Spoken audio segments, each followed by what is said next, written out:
Good morning, friends, and welcome to the Candidates Forum for the Bonita United School District. I'm Tom Hostetler, the chaplain here at Hillcrest, and I will be your moderator today.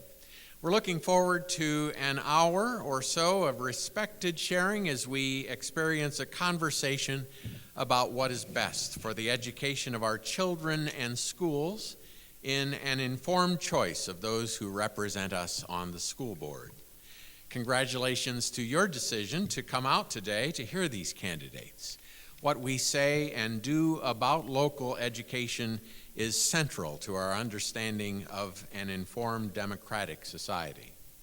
About 100 years ago, America made secondary education in high school compulsory.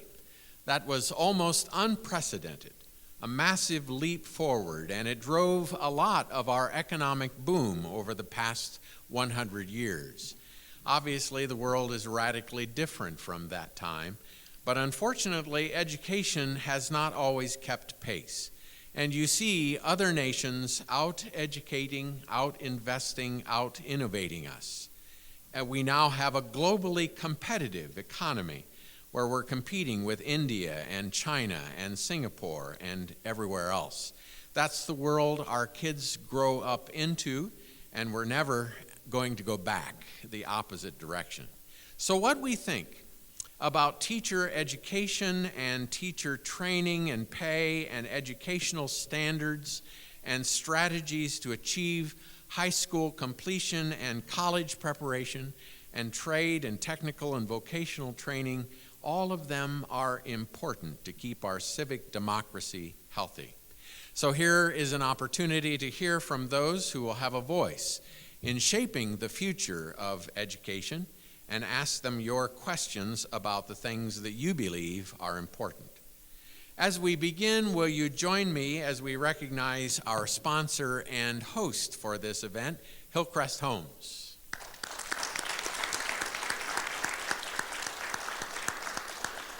We are glad to welcome you here. As we begin, let me explain our procedure. Each of the candidates will begin with an opening statement, and that will be followed by a question and answer period with questions coming from any of you. If you have a question that you would like to submit throughout the meeting, raise your hand and someone will come over and hand you a card, and you may write one question per card, please, which may be directed to any one of the candidates or all of the candidates. Please indicate that on your card. And then raise your hand again when you are finished writing, and someone will come over and pick up your question and bring it over to our tellers, who will collect all of that information and hand them to me. And when they give me the question, each of those questions will be asked in the order that they arrive. So we rely on your participation today, or this could be a short meeting and an early lunch. So please do share your comments. We will start with the candidates' opening questions, and as we do that, if you have a question you'd like to write, please raise your hand, and people will come and give you a card. So our thanks also to the timekeeper, who is sitting at this table over here on my left, who will indicate when the candidates have 30 seconds left with a yellow warning card prior to the red stop card. The candidates will please follow these time limits strictly to maintain order and fairness. If the candidate goes past the red card, I will ask you to stop. So we'll start with the candidates' opening statements, which are limited to 3 minutes each. And the first opening statement will come from Derek Banamu. Is that right? Bamanu, thank you. Okay. And who will have 3 minutes. Welcome. Oh, thank you very much. Should I go up there? No, you each have a microphone. Okay. So this works. That works. First, I'd like to say thank you to Hillcrest. I'd like to say thank you to Mayor Kendrick, to Carl Coles, for everyone who's made this event possible. I think this is an amazing event. I'm humbled and honored to be here. And I think it's great that all of you guys are here because you care about our kids and want to make sure we get the best possible school board members on the school board. And we have three great candidates. Honestly, this is unlike a lot of elections where there's not really a bad choice. You have Chuck Coyne. He is the incumbent. He has been an incumbent for many years. His daughter graduated through the school system and got a world-class education.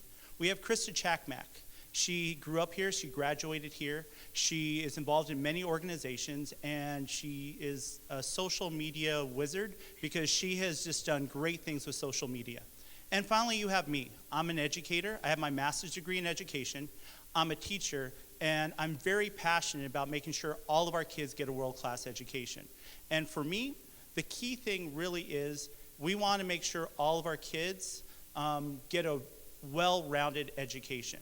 When I was a kid, we had great classes. We had auto shop, metal shop, wood shop. We had many different pathways, and I'd really like to see our schools go back to something like that, where we don't have a one-size-fits-all educational system, but instead, we can help kids with different learning modalities. Kids who work well with their hands figure out that they actually are good at things.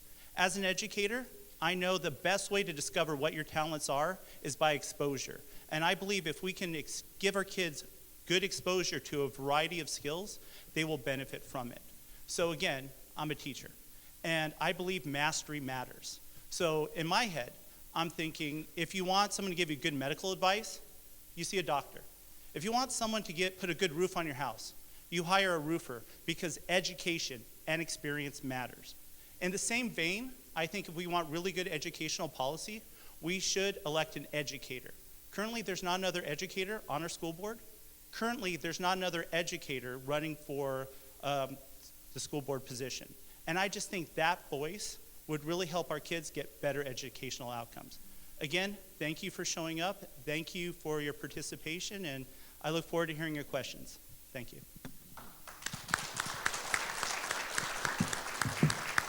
Thank you, Mr. Bamanu. Thank you. Next, we will hear from candidate Krista Chakmak, who will have 3 minutes. Ms. Chakmak, welcome. Thank you, and good morning. My name is Krista Chakmak, and I am running for Bonita Unified School District School Board. My husband Alex and I have been married for 10 years, and he's here in the audience. And we have 2 boys, age 4 and 6. As a 28-year resident of the district, I feel it's my time to give back to our community by applying my drive and passion to continue Bonita Unified School District's legacy of educational excellence. I began my personal experience with Bonita Unified School District as an elementary student at Allen Avenue. Now, 33 years later, our son started kindergarten at Roynan. I look forward to my position as hospitality chair on the PTA board this coming school year. As an active member of our community, I dedicate my time to a variety of community outreach projects, including the nonprofit Save the Heartbeat Foundation, the Hillcrest Business Associates, and the City of Laverne's Youth and Family Action Committee. My focus truly is kids and community, because I am a passionate advocate for all children and for the power of community to make us safer, stronger, and kinder. The areas I see as deserving special focus for the upcoming term are campus safety, children with special needs, music and arts programs, nutrition, teacher retention, and improved emotional support systems for our children. I am a community leader who volunteers from my heart, a neighbor who champions inclusion and connection, and a mother who strives for excellence in all that I do. Thank you for coming today.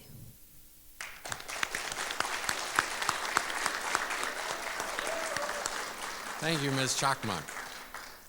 And we will hear from candidate Charles Chuck Coyne, who will have 3 minutes. Mr. Coyne, welcome. Good morning, everyone. I'd like to begin by also... Sorry about that. Good morning, everyone. I'd like to begin by thanking the folks here at Hillcrest for hosting us here this morning, and I'd like to thank each of you for joining us here this morning. If I'm squinting, it's because I'm scheduled for cataract surgery later in the year, so these lights are... So I'm squinting, not scowling. So even though I've been on the board for quite a while, folks still like to ask why I'm qualified to be on the board, and that's a good question. I come from a family of educators. My mother and grandmother were both teachers. One of my sisters taught high school math. One of my sisters is a college educator, college administrator, and another one oversees university research graduate students. My wife was an elementary school teacher, and so my classroom volunteering began a long time ago. To be an effective board member, I think it's important to first really know your school district and your community. Before I was elected, I had served as a PTA officer, served on the school site council, on the district's budget development advisory group, served on a principals selection panel, and I was also on our Measure C bond committee. After that, I served on the as co-chair of the bond oversight committee, and after being elected to the board, we subsequently passed bond measure AB. And thanks to those bonds, all 13 of our campuses were modernized and upgraded. New gyms were built, as was the beautiful new Bonita Center for the Arts. All these projects were completed on or under budget, and our final two projects will finish up this year. I'm proud that Bonita is a high-performing district and is a highly desired destination for teachers and staff to spend their careers. As a result, for the last decade or more, we have been able to recruit and retain the best of the best teachers and staff. We are excelling at our job of preparing every individual student to fulfill their purpose in our schools and after graduation. I've worked hard to do my part as a board member, and I'm excited by the opportunity to continue. I'd really appreciate your vote on November 6th or earlier if you're voting by mail. Thank you for attending this forum and showing your interest in the Bonita Unified School District.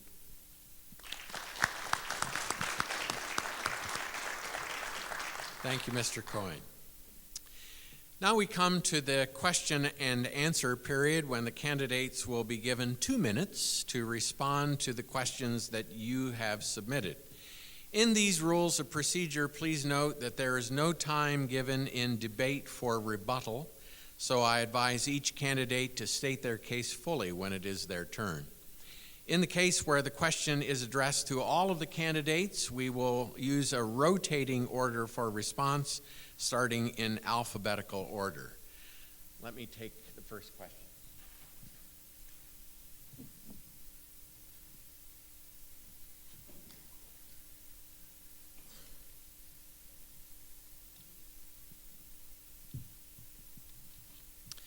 This question is addressed to all three of the candidates. Tell us what volunteer organizations you have been involved with in the last 10 years. And that question will first go to Mr. Bamanu. That's a great question. My volunteerism hasn't really been focused on structured programs here. I actually have done several things with my church. My wife and I are big believers of giving back. So we had a friend of mine, Angel Uribe. Him and his wife were saving up for a house, so we had them move in with us, rent-free, so they can save up for a mortgage. My brother was going through a hard time. He had some dependency issues, and we ended up helping him find a sober living place so he could actually get the help that he needs. He's now living a healthy, productive life. When I was a youth pastor many decades ago, I was very involved in all those kids' lives, and it's been many years since I've been a youth pastor, and I still go and do weddings, funerals, I go to graduations. So I'm someone who's in it for the long haul. I'm someone who believes if I'm lucky enough to be a part of a community, I need to give back, and I'm not here for one day. I'm someone who'll be here for 10, 15, 20 years, doing the best I can to make sure all of us get the best outcomes. So although I have not been on a bunch of committees, I have been very busy in trying to make our world a better place, both as a youth pastor and as a regular citizen, and I've actually had very good outcomes because of that. My friend Angel got a house. My brother is now living a very healthy, productive life with his family. The youth I served, they're living a wonderful life. And these things, I think, are just normal things you need to do. So thank you for the question, and thank you for your time. Thank you. Ms. Chakmak. In the past 10 years, I've done several I've participated in several volunteer projects. I was on the Laverne Parent Participation School Board for my son's education. I am a part of the Youth and Family Action Committee for Laverne. I'm on the Hillcrest Business Associates. which meets here. I've done several volunteer days at David and Margaret. I've done events with Laverne and San Dimas Chamber, and I'm also associated with Save the Heartbeat, which is a nonprofit. Thank you, Mr. Coyne. Please use your microphone and hold it close so that people can hear. You know, by the chin? Is that working? Okay, I'm sorry. Well, in addition to my volunteer involvement mentioned earlier, I've also served on the board of the Laverne San Dimas Educational Foundation on several of their committees, the golf tournament committee and those sorts of things. When our daughter was younger, I served on the board of the San Dimas Youth Softball Association, as well as coached and helped manage her softball teams all the way through middle school. She went to high school and wanted to be a cheerleader, so my coaching days were over. I think it's important to have these involvements because it gives you a chance to know the community, and it gives the community a chance to get to know you and the sorts of things that you represent and stand for, and your qualifications and that sort of thing. One other item doesn't spring to mind that it involves volunteering, but I think that sums up my answer for that one. Okay, thank you. Here is the second question that is addressed to all of you. Do you support notification to all parents regarding AB 329 sex education so that they can opt their children out of this curriculum? And so we will begin then with Mrs. Chakmak, or Ms. Chakmak, sorry. Mrs. is fine. Either one. Okay. I do support this. I think it's important for the parents to be able to opt out of this education if they think that it doesn't suit their children. But I do think that the education is important. Okay, thank you. Mr. Coyne. That function, like so much of what we do in the schools, is predicated by the education code, and so of course you have to support what the education code requires, and that requires advanced notification and the ability for parents to opt their child out. Okay, thank you. Mr. Bamanu. I'm a big believer in public education, and I think as a believer in public education, we have a huge responsibility to make sure that all parents and all families feel comfortable and safe with the instruction their kids are receiving. So I believe in making sure curriculum's available for all people to review. I believe in an opt-out. This way parents don't feel that schools are working against them, but they can know that we're working for them. Okay, thank you. The next question is addressed to all of you, and the question is, should teachers be held to a higher standard and be completely drug-free? Mr. Coyne. That's an interesting question. You know, teachers are subject to all the same pressures and stresses as anyone else in society. Of course, they do have their challenges like anyone else in society. Never have honestly given thought that we should drug test our teachers. Definitely a subject worth thinking about and approaching with due diligence and thought. So I'd have to give that question more thought before I gave a good answer. Okay, thank you. Mr. Bomanow? As a teacher, I know that there's a high level of expectation on teachers. We need to be good role models. So I believe that we need to be drug-free. We should not have bad pictures on Facebook, and we need to be role models for our kids and our community. So yes, I think we should be drug-free. At the same time, if the question's about drug testing, I would say only if there's a reason for it. I don't think that'd be something that would be cost-effective. Thank you. Ms. Chakmak. Can you please repeat the question? Yes, the question is, should teachers be held to a higher standard and be completely drug-free? I think that our teachers should be held to the same level as the rest of our community. when they're in the classroom, I think that they should be held to a different level because they're in front of our children. And that's all I'm going to say about that. Okay, Thank you. thank you. The next question is also addressed to all of the candidates, and the question is, do all of you currently have children in the Bonita School District? And Mr. Bominow. This is my favorite question so far. I have two amazing children. My daughter Abby is 6 years old. She's in first grade at Ekstrand Elementary. My son is going to enter preschool. Next year he'll be in TK and then kindergarten. So I did the math. I'm going to have kids in the school district for the next 15 years. And I think that is an incredible blessing and opportunity. So yes, I have kids in the district, and I'm very excited about the wonderful education they're receiving. Thank you. Ms. Chakmak. Yes, I do have a son that's currently in the district. He started at Roynan this year.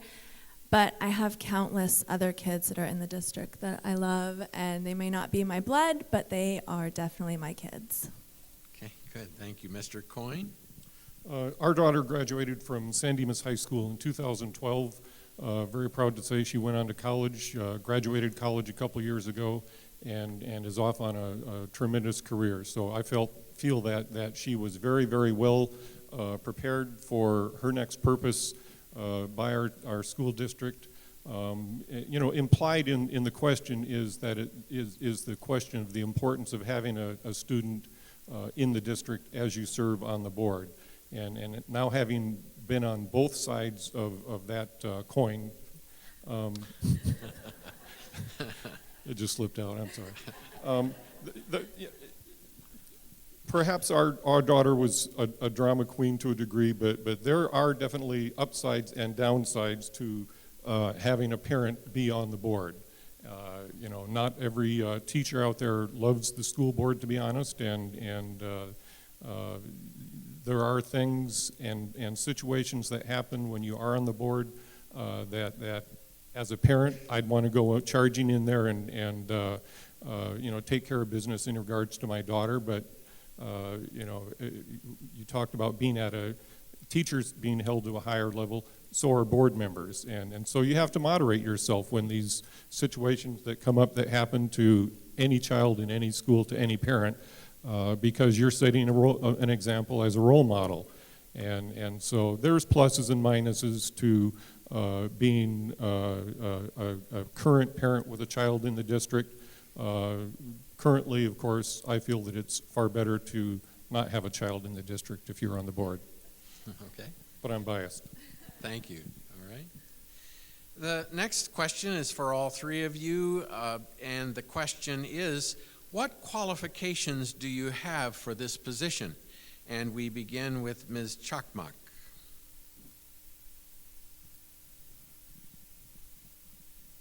I think the most important qualification I have is that I'm a mother, and I'm an advocate for my son and for a lot of other kids in our community. Another qualification would be that I have spent a lot of time volunteering in community outreach programs in this community, and I've built a lot of relationships with community members, community leaders, and I think that that is priceless. I think that continuing the relationships with our school district and our school district and our community is the number one.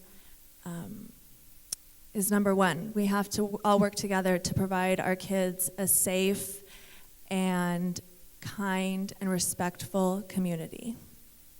Thank you. Mr. Coyne. Thank you.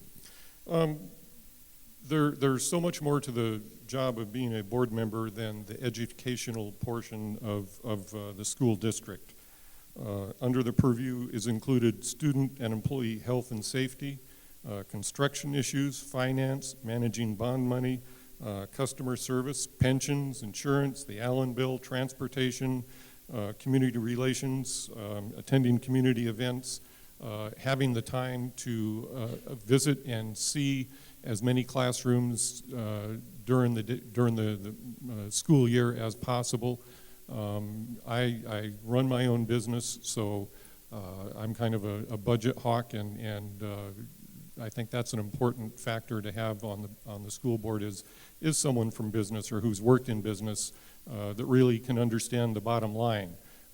There's any number of great programs and such that we could bring on board, but it all takes money, and it all needs to pencil out on the bottom line. So I think being in business or having worked in business is a qualifier.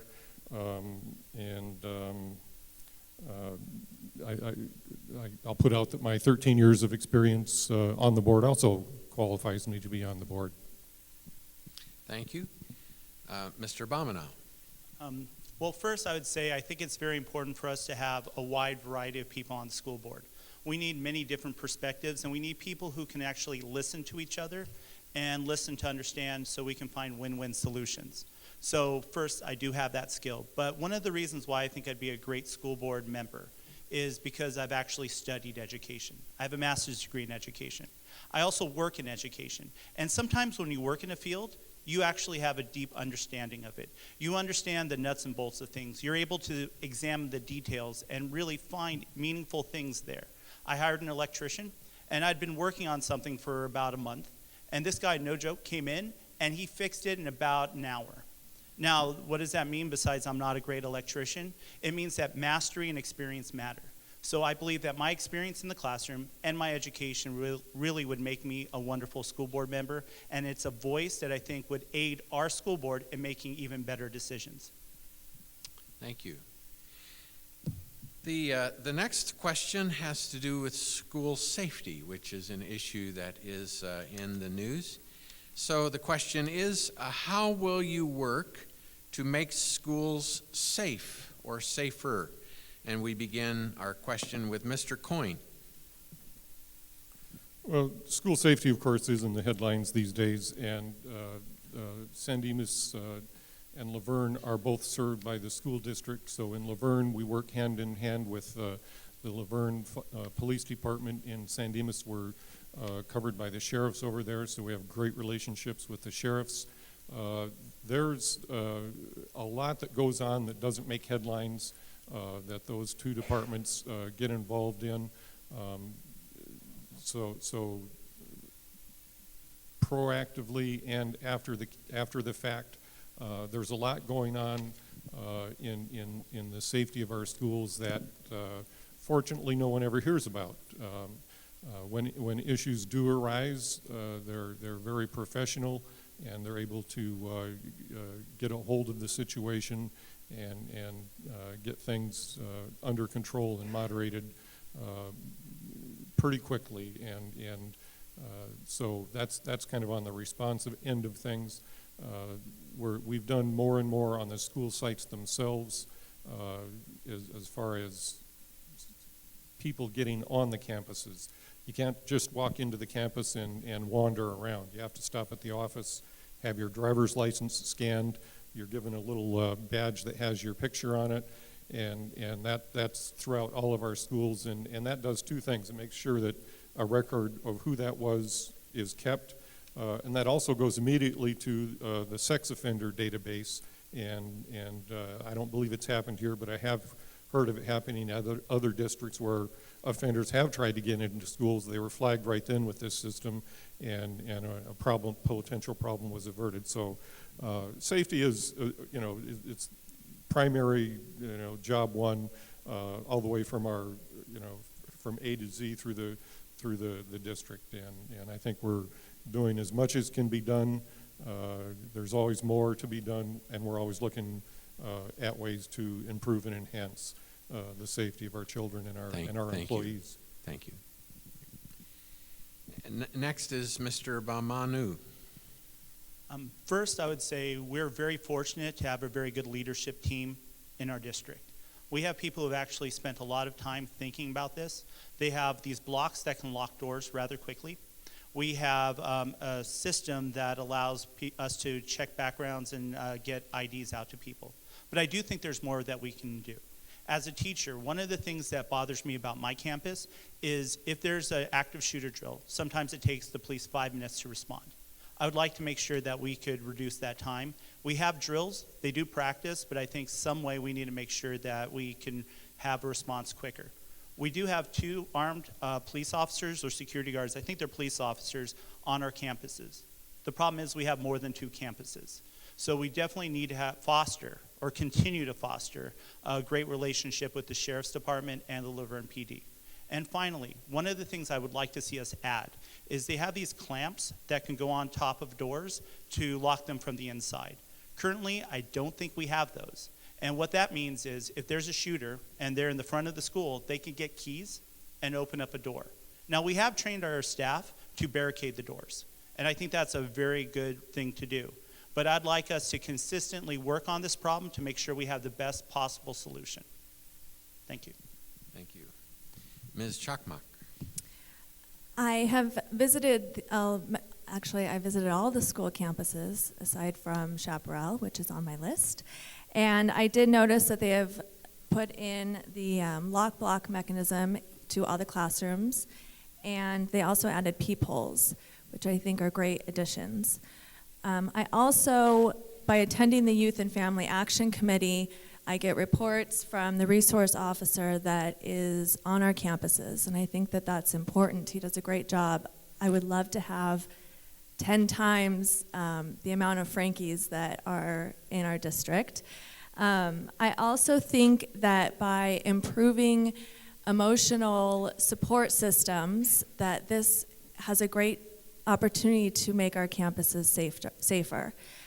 At Grace Miller, at my recent tour, they do many programs, one of which is called a Peace Builder program, which teaches the kids how to resolve conflict on the playground. And I think that giving our kids the tools to be able to resolve conflict and make better choices and be emotionally comfortable will keep our campuses safer. Thank you. Thank you.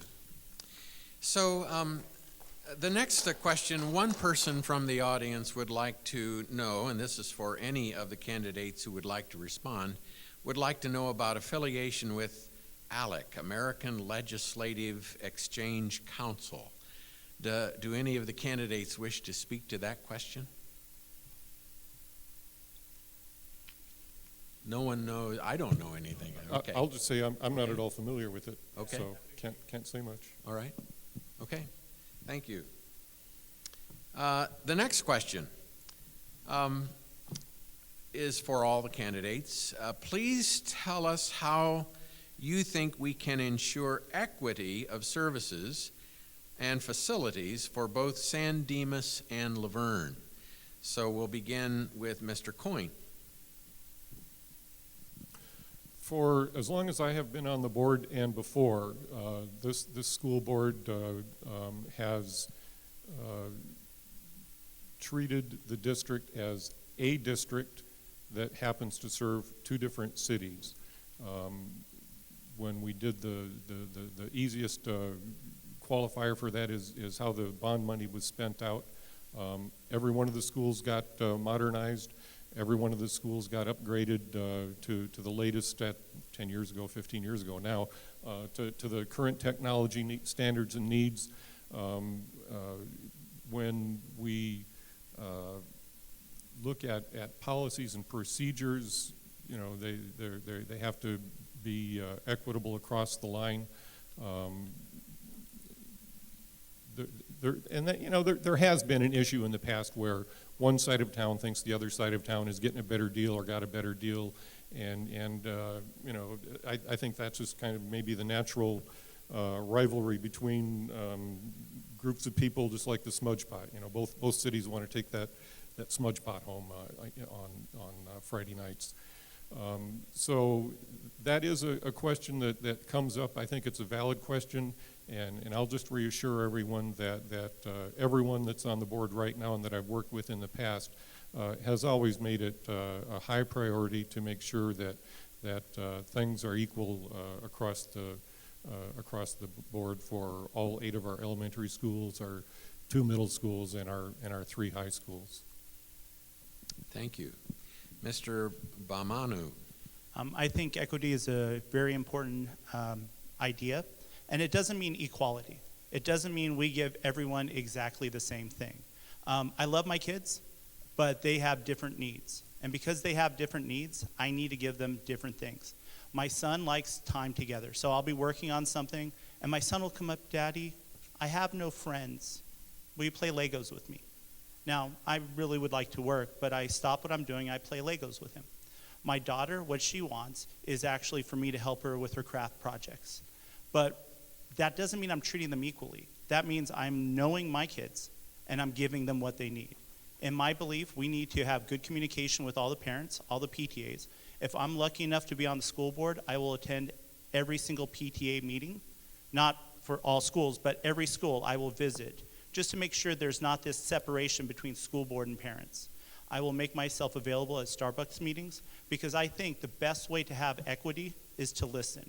And my goal is to listen to the communities of Laverne and San Dimas to make sure that we give our schools and our children the education that they need.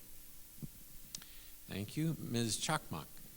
Yes, I believe strongly in being equal through the cities and in the communities. And one of the ways that I will make sure that I do this is by being active at all of the schools.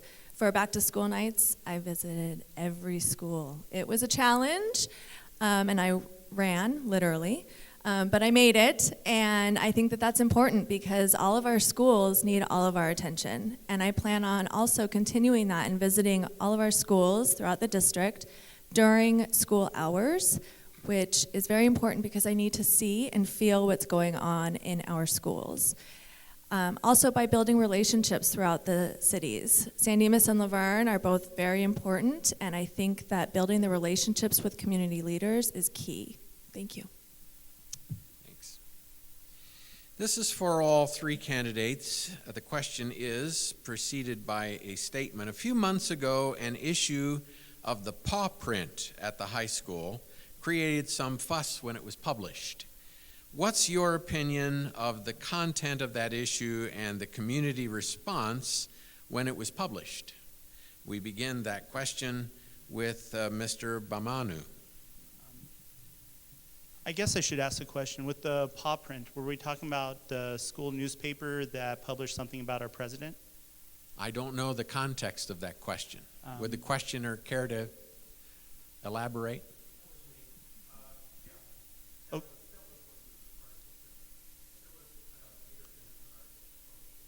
Okay, I would love to answer that. First, I would say I think our school board and our school district handled that well. I think it's important for our school district to be bipartisan, and we need to teach our kids to respect the office of the presidency. What people do on their own time is their business, but as far as a public school goes, I think there's a level of decorum and civility that's required. So I think we need to make sure that everyone feels safe on our campuses, and this means expecting a level of civility within our school newspapers. Okay, thank you. Ms. Chakmak, care to respond?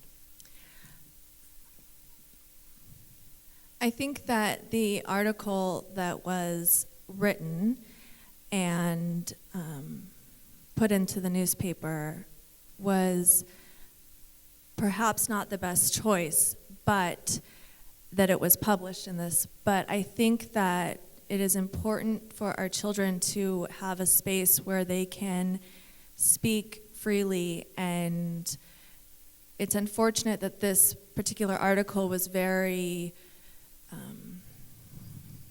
it evoked a lot of emotion and not positive, but I think that it's, to censor our kids is not okay. And although I didn't enjoy the article, and I think that there were some poor, I think that it was not, it was a harsh article, it was negative, and it brought out a lot of negative emotion. But I think that our kids having a safe space to speak and put out their thoughts is also important. Okay, thank you. Mr. Coyne. I've spent my career in publishing, and so this question is right up my wheelhouse. The First Amendment is the First Amendment, and in that First Amendment, of course, is freedom of the press. Freedom of the press extends all the way down to high school newspapers. Those students rankled a few people, there is no doubt about that. It was definitely a big to-do in the district, all the way up to board members, and that really is the bottom line. Like it or not, high school students in a journalism class have the exact same freedom of the press as the LA Times, CNN, Fox, or any other news organization out there. And there could have been, again, being in publishing, they used, kids, they used some images off the internet that they did not have copyright permission to use, and different procedural things that really do need to be addressed, at the teaching level. But they publish that magazine regularly. Most of the time, it's what you would expect in a high school publication, talking about the sports teams and the arts and that sort of thing. They did grab a third rail of politics, and if we're sending them to school to learn, you can be guaranteed they all learned some very valuable lifelong lessons, as did some teachers and administrators. So I agree with Krista. They have a First Amendment right, and boy, if we can't teach our children to abide by the Constitution, then we're not teaching them the right thing. So there you go. Thank you.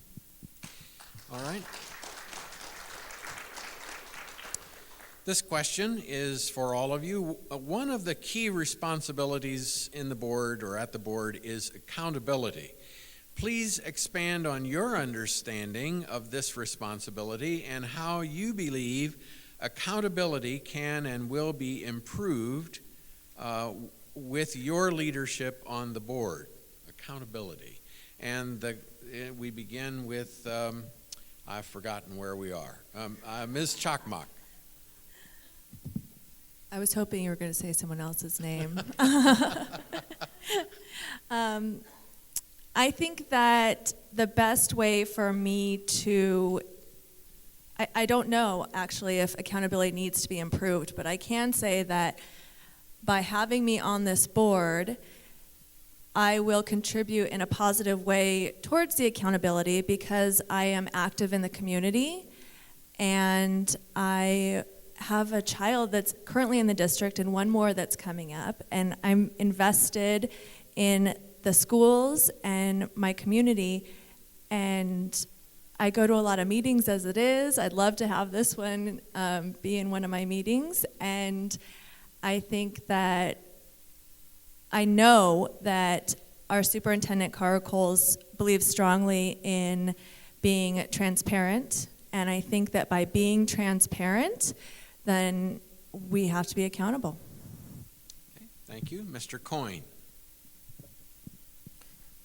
One of the themes that the district is starting out on is a new emphasis on equity, mastery, and focus on results. So focus on results, it's all about tests and test scores, and I'm happy to report that ours are rising. They're rising faster than a lot of districts in the neighborhood, and we're doing a lot of great things. As far as accountability, that's where it's important to be out in the community, to see what your friends and neighbors have to say. It's important to be in the classrooms to see what the teachers have to say, to see what the students have to say, and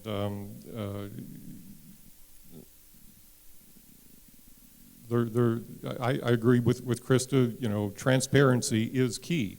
All our business on the school board is held in open session, except personnel things, which of course are in closed session.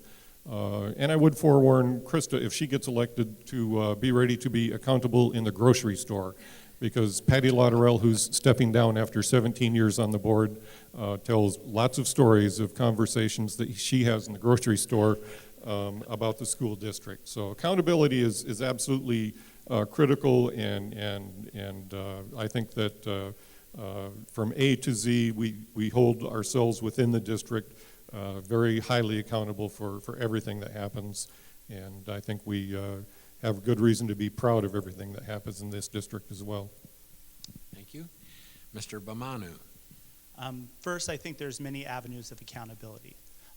First and foremost, all the school board members, we will be accountable to the voters. You guys get to pick who gets to be on the board and who does not get to be on the board. If we're not doing a good job or a good enough job, it's a very simple solution. You vote for someone else. So I do think there's an inherent accountability built into the democratic process. We also have a superintendent and a leadership team that's accountable to the board. We have teachers who are accountable to the leadership team. So education really is predicated on accountability. And I think there are several things that can make accountability work even better. And one of them, and it's a value our district strongly believes in, is transparency. We need to make sure people know what's going on, and we need to do a good job of communicating, and we should also be open to allowing people to kind of review materials and to kind of see what we're doing. Because if it seems like we're hiding something, even if we're doing everything the right way, I feel that we're kind of not, there's a impression of evil, and I think we really need to go with full and unabashed transparency. Also, I think process is important. I'm someone who's a big believer in process. I'll give you a quick story. When I met my wife, I met her on eHarmony. And I was 30, and I wanted to make sure I find someone who was a good fit for me. Not someone who is a great person, because you could find a great person who's not a good fit for you. I wanted to find someone who's a great fit for me. So as a teacher, I had a rubric, I had a process. And after years, I found a wonderful wife, and because of that, I've actually seen the results of following through a process. So my short answer is, one, yes, we should be accountable. We should have good communication with our community. We need to be transparent. And if there's a process, we need to be diligent in following that process. Thank you. I wondered if anyone would raise their spouse when the question of accountability came up. Thank you. Just kidding. Here is a question for all of you. The role of the BUSD school board in setting teacher and staff salaries. Are BUSD salaries competitive with other school districts? We begin with Mr. Coyne. As I said earlier, the Bonita Unified School District is a definite destination district for teachers, especially. In the last 10 years, 12 years, we get literally hundreds of applications for each job opening for teachers. So we have, for the past 10, 12 years, been able to pick the best and the brightest teachers, and our students benefit from that. Salaries, to be honest, the board does not at all get involved in setting salary schedules.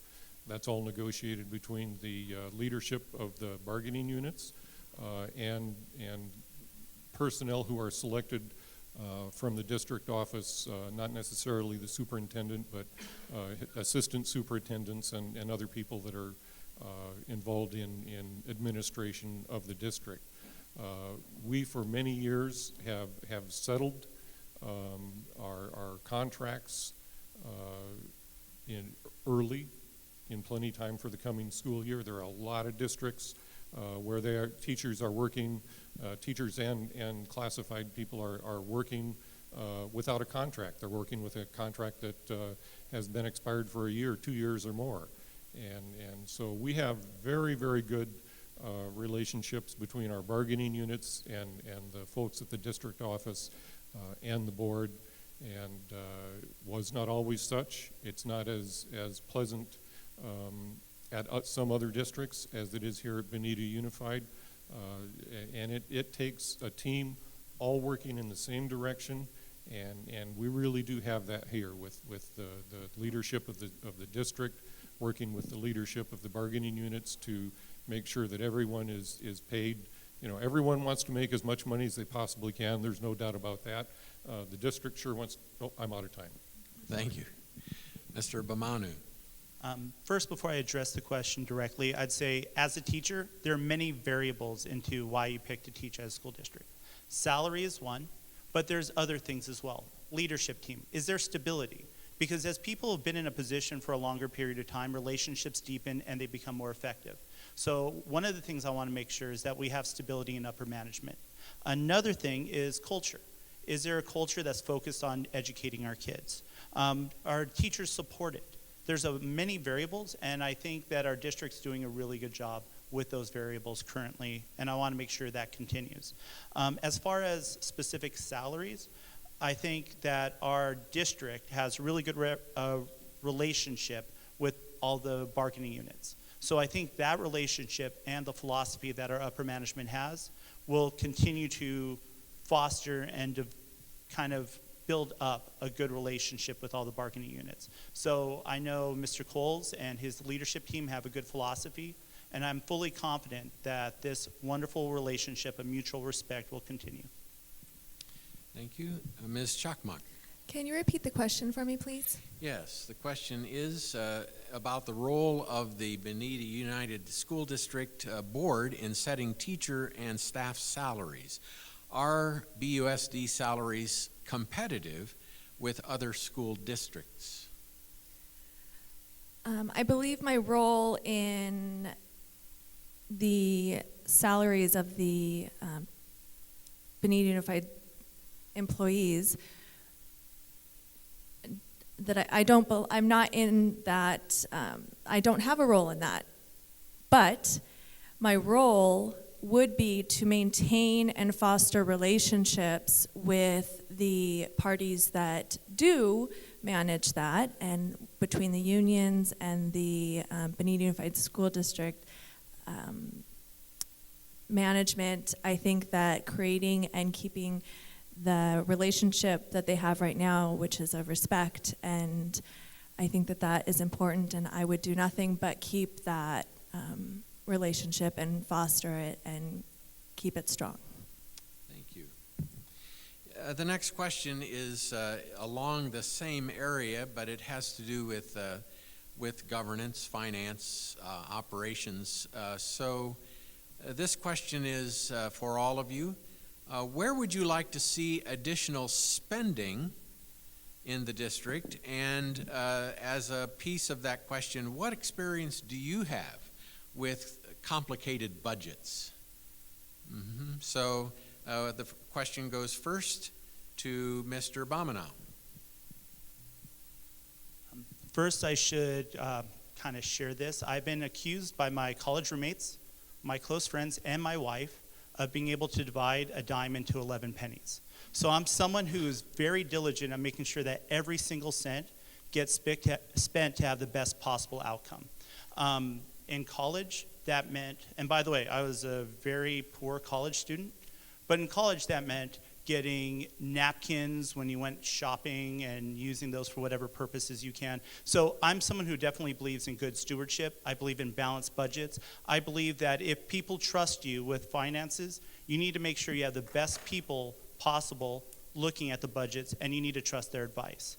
So again, I'm someone who believes in balanced budgets. Secondly, one of the areas that I really think we need to invest money in is we need to build up our trade skill pathways. I think we need to make sure we keep auto shops in our schools, but I also think we need to help our kids get a well-rounded education. And that means expanding P-Tech programs, that means expanding trade skill programs, and that means hopefully maybe looking at a dual immersion program if that works for our community. And I would also say, as someone who cares about budgets, if you start something, you really need to follow it through fruition. Because there's a lot of times school districts, they'll start and stop, start and stop, start and stop. And these starting and stopping of projects causes a lot of wasted money. We are currently working on mental health. And I think we need to make sure that we work with mental health and make sure all of our kids get the help we need. This is part of our current vision, and we need to make sure that also gets fulfilled. Thank you. Thank you. Ms. Chakmak. I'm sorry to ask you this, but can you repeat the question, please? Yes. So the question was, where would you like to see additional spending in the district? And in relation to that question, what experience do you have with complicated budgets. So it's kind of a two-part question. Okay. I'm going to start with the additional spending. If we had an opportunity to do additional spending, I would like to see this money go towards counselors for our children. I think that the schools need additional counselors. I also think they need designated safe spaces for their work. Our children should feel safe and private when speaking to these counselors. Sometimes they're, put in temporary offices or offices that aren't as private as they would like to be. Also, I think that money should go towards programs that increase our children's emotional support, such as, I go back to Grace Miller, but it was just an amazing visit. But they do a weekly yoga session in their PE, and I think that programs like that are where we should be looking at and increasing the money towards our children's emotional stability. Difficult budgets, my household, and also being a part of a school such as Laverne Parent Participation, we had to get very creative with our spending. And also, being a part of a nonprofit, Save the Heartbeat, I planned their gala, and we had to, or I shouldn't say I was on a committee to plan their gala, and that was a difficult budget that we had to maintain. Mr. Coyne. Thank you. Well, having been on the board for 13 years, it's very easy for me to claim the high ground of the most complicated budget I've dealt with is the school district's budget for the last 13 years, so that one's easy. As far as the second part of the question, budgets, your experience with budgets, or additional. spending. If we had What, additional funding, additional spending. where would we spend the money? Yes. Well, I agree with Krista. We have. I have notes. Okay, here we go. I agree with Krista that we really need to address the counseling issue from kindergarten on up to senior level. It doesn't take very long to look at the headlines to know that our children are under stresses and strains that none of us could have imagined when we were their age. So how do we imagine that they're coping with all these stresses and strains? It's the internet. If they don't have internet, it's their friends who have internet. It's a rather chaotic world out there for them. When we were going to school, you kind of had in mind what your end goal was. They're going to school now, and a job that they may be thinking about may not exist when they graduate. Society is just changing so fast. If you send a child to school hungry, you can't expect them to learn very well. If you send a child to school with a hurt or a sad heart, you can't expect them to learn very well. So if we inherited a chunk of money, there's no limit to the programs, educational type of programs that we could add. My priority would be more counseling and programs that support counseling and the emotional component of the students, because that's what's needed right now. We don't need more classes. We might need more students doing well in their classes. Thank you. Well, I knew this would happen. There are more questions than we have time for. But you have heard from each of the candidates an hour or so of responses, and we're thankful to them for all of them. And so now we will hear concluding statements from each of the candidates in reverse alphabetical order. Each will have 3 minutes, and we'll begin with Mr. Coyne. Thank you.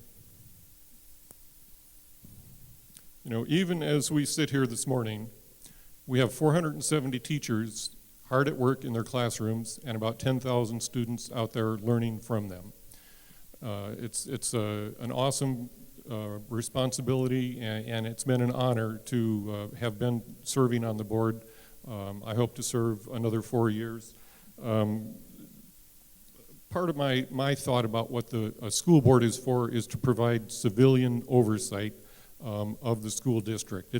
We do not have a top-down school board manages everything, micromanaging system here. We have, I've been in many of the classrooms over the years. I've certainly not been all of them, but it's a delight to be able to go into the classrooms when the teachers are there interacting with their students, and they are the experts in their unique classroom. Every school is unique, and every group of teachers and principals and staff on that school is an expert on that particular school, and this district is a very unique and special district. The board's place is to listen to these experts who are in those classrooms, to listen to those principals looking over the classrooms, and to get the advice of our administrators at the district office. They're the people with their boots on the ground on a day-to-day basis whose job it is to find the best possible practices that we can emulate. We're comparing ourselves these days with school districts like Walnut, Arcadia, Claremont, Upland, Glendora, no, I don't remember it. So we're comparing ourselves to the best of the best. We're not better than the best of the best, but by golly, we're chasing them down. And under the leadership that we have at the district office right now, I have no doubt that we're going to get there and be a district that you folks are going to be even more proud of in the future. So thanks again for coming out this morning. Thank you for hosting us here at Hillcrest, and I sure would be appreciating your vote on November 6th or earlier if you're voting by mail, and would appreciate if you tell your friends and families and neighbors to vote for me as well. Thank you. Thank you.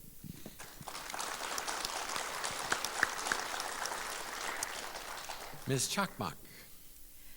6 months ago, I had no plans to run for this office. The community-centered life I have created is authentic and has taken years to build and foster. Years of waving to my neighbors, years of including others I didn't know, years of meal deliveries and volunteering and creating relationships with many different kinds of people. My genuine belief in the power of community has blossomed into a passion for service, and the center of this passion is my focus on the well-being of our children. Maintaining the educational excellence of Bonita Unified School District and expanding programs that support the emotional health of our kids and their families are essential elements to the safety and strength of our community. Our children will learn from us and our actions. If we start connecting and supporting each other, our children will follow. Though we all share a deep respect for the value of education, our world today demands a larger commitment to the overall physical, emotional, and social needs of our kids, issues that have literally become matters of life and death. Connections and community protect us and help us to grow. I invite you to join me in the important work of building the community our kids deserve. I would appreciate your vote for me, Krista Chakmak, to serve on the Bonita Unified School District Board. Thank you.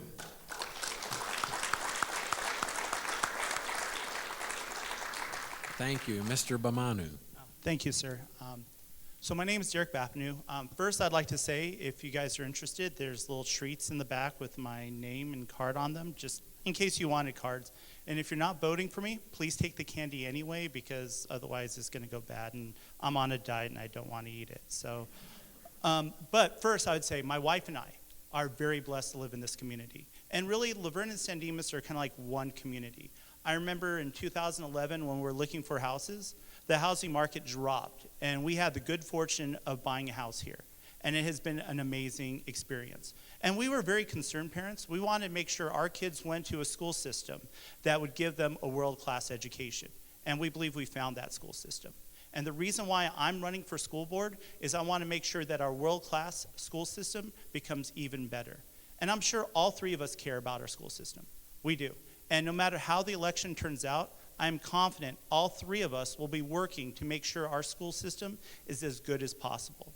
However, I do believe my voice would be very useful on the school board. I think it would be very powerful to have someone who knows education, who's worked education, who has taught kids in the classroom on our school board. because I think there's certain things you learn along the way when you're working a specific job or trade. So if mastery is something that matters to you, I would encourage you to vote Bath Manu. Thank you.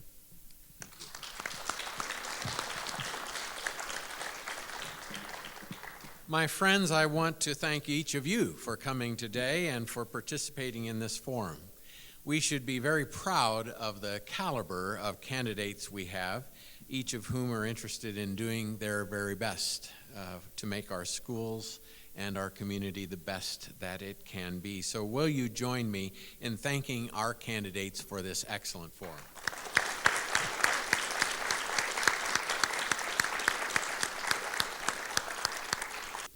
So thank you all, and may God go with you.